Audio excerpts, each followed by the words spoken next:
Vous iriez habiter sur l'eau, vous? Oui. Ah. Oui. Ah. S'il n'y a pas de requin.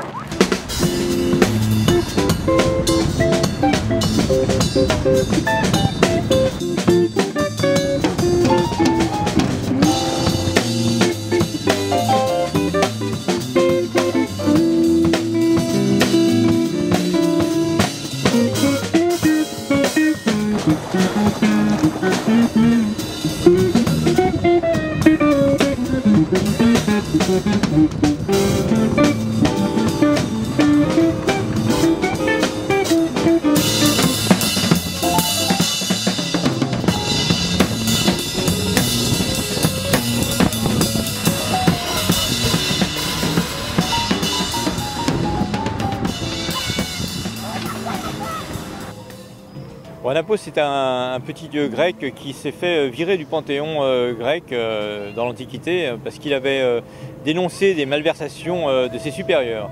Et donc il s'est retrouvé sur une toute petite rivière en Sicile. Il a été mis au banc des dieux, une rivière qui était tout le temps à sec. Donc on a pris ce nom-là pour nommer cette cité lacustre. On avait envie de la nommer, de lui donner une définition, une identité.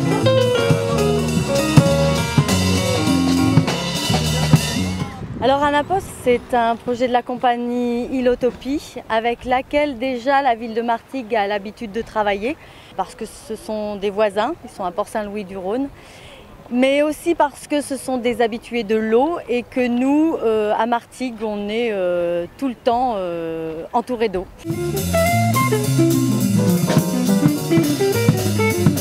Ce projet, il a commencé il y a un peu plus d'1 an, avec la possibilité de créer cette cité lacustre soit sur Marseille, soit sur Martigues. Mais très vite, on a choisi Martigues, puisque au départ, c'est une cité lacustre. C'est-à-dire que la ville de Martigues, elle s'est construite, c'est une cité gauloise qui était sur l'eau. Et on s'est dit, faire une cité contemporaine sur l'eau, comme ça, c'est vraiment le bon endroit pour essayer ça.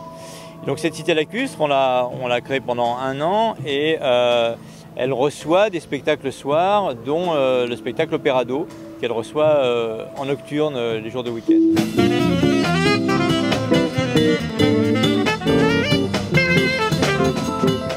Interdiction de se baigner, voilà, après on pousse pas papa dans l'eau, hein, s'il te plaît, voilà. Et puis vous avez une demi-heure de balade. D'accord. Une pompe, tu vois, qui prend de l'eau en bas et qui te la rejette.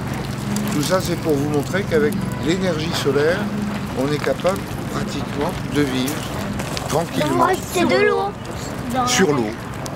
En amont, on a fait un énorme travail de médiation auprès des scolaires, donc à partir du CM2, au primaire, CM2, et collégiens, lycéens et même groupes associatifs.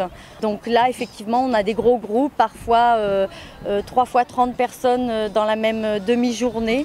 Donc effectivement, ça, on est toute une équipe, hein, je dois dire, assez soudée, pour travailler voilà, sur le sens de cette cité lacustre, mais aussi le concept et le loisir, le plaisir aussi. C'est les mêmes, regarde. Ah, alors ça, c'est pas des pierres, c'est de la céramique, bonhomme. Ce qui est important finalement, c'est que ce lieu a plusieurs usages. Il y a un usage un peu base de loisirs, qui permet de faire venir des gens qui ne sont jamais allés sur l'eau, ou des écoles, des lycées, des collèges, ouais, des braves gens qui ont envie de venir sur l'eau dans leur propre ville. Ensuite, il y a les forums, il y a la scène flottante qui circule plutôt en soirée. Et ensuite, il y a les spectacles nocturnes où c'est plus un public de classe moyenne qui est habitué à venir voir des spectacles comme ça en nocturne. Et le mélange de ces 3 univers sur le même site, en fait, ça brasse du public. Les enfants, on sait que les enfants vont attirer leurs parents et leur demander de venir au spectacle nocturne. Et oui, ce mélange-là, c'est le boulot de la compagnie Ilotopie de faire ce mélange de public. Alors maintenant, comment la compagnie Ilotopie donne du sens à l'actualité aussi, avec le réchauffement climatique en tout cas, où on dit que l'eau va monter. Et donc si l'eau va monter, on va se retrouver les pieds dans l'eau et puis petit à petit, peut-être un peu plus. Donc peut-être réimaginer, réinventer comment on peut vivre sur l'eau, avec l'eau. éléphant parce qu'il a une grosse trompe, parce qu'on dirait une trompe là. Ah, c'est entre le cheval et l'éléphant. Ah, C'est totalement électrique. Est-ce que c'est des vrais ou des faux? Ah, c'est des vrais, ils marchent, hein? C'est des vrais squelettes? Ah non, c'est des faux.